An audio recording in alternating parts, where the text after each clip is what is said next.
नमस्कार, रसस्वादमध्ये आपलं स्वागत आहे। आज आपण एक पॅटीस बघणार आहोत।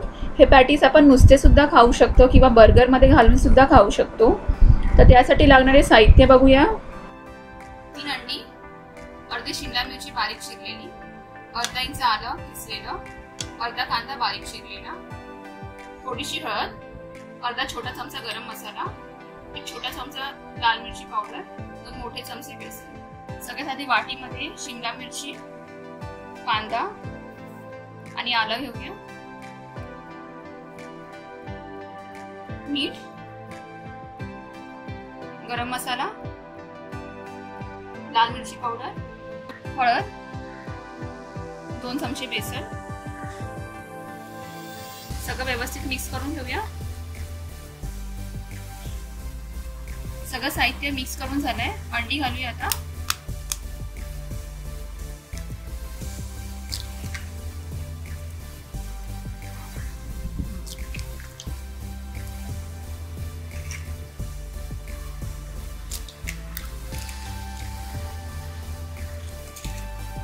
सगळं व्यवस्थित मिक्स करून घेऊया।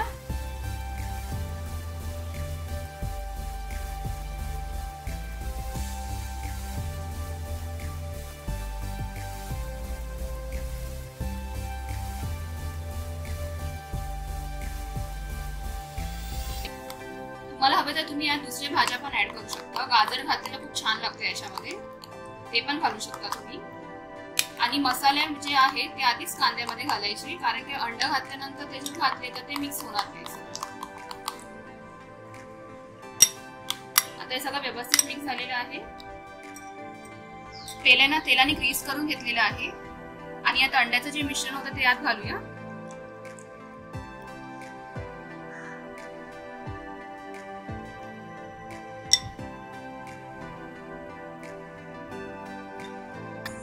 कुकर मध्ये 1 ग्लास पाणी घेतलेलं आहे। याचा डबा ठेवूया। या डब्यामध्ये काही पाणी ठेवलेलं नाही आहे आणि हे जे 2 पेले आहेत ज्यात अंड्याचं मिश्रण आहे ते यात ठेवलेलं आहे। आणि आता आपण हे कुकर मध्ये स्टीम करून घेऊया।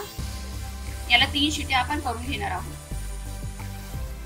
अंड्याच्या मिश्रणाला आपण कुकर मध्ये 3 शिट्या करून घेतले आणि ते आता थंड झालेलं आहे। आता आपण हे काढून घेऊया याच्यातून।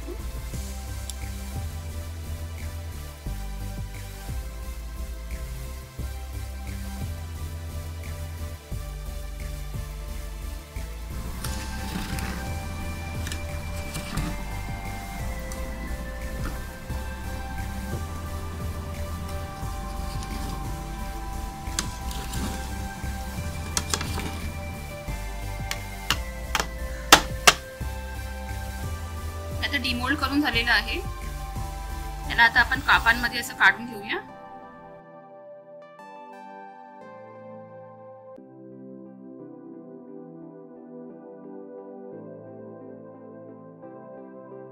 आपल्याला हव्या त्या आकारात आपण हे कापू शकतो। आता हे फ्राय करून घेऊया। कढईत तेल तापलेलं आहे, पॅटीस घालूया। गॅस लो ठेवलेला आहे।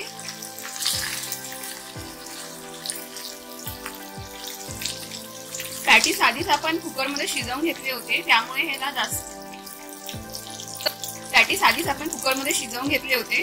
याला आपल्याला जास्त फ्राय नाही करायचंय, फक्त गोल्डन होईपर्यंत फ्राय करून घ्यायचंय।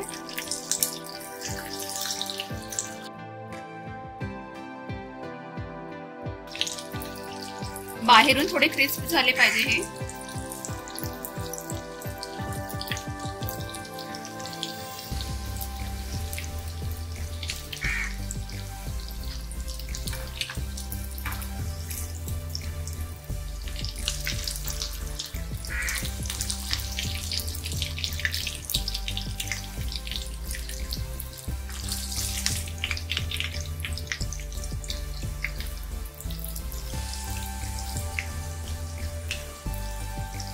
अंड्याचे पॅटीस दोन्ही पण साइडून गोल्डन झालेले आहेत। आता काढून घेऊया आणि बाकीचे पण तळून घेऊया। अंड्याचे पॅटीस रेडी आहेत। हे करायला खूप सोपे आणि चवीला खूप छान लागतात। तर तुम्हीही अशा प्रकारे नक्की करून बघा आणि आम्हाला तुमच्या प्रतिक्रिया कळवा। हा व्हिडिओ आवडला असेल तर लाईक करा आणि रसस्वादला सबस्क्राईब करा. धन्यवाद.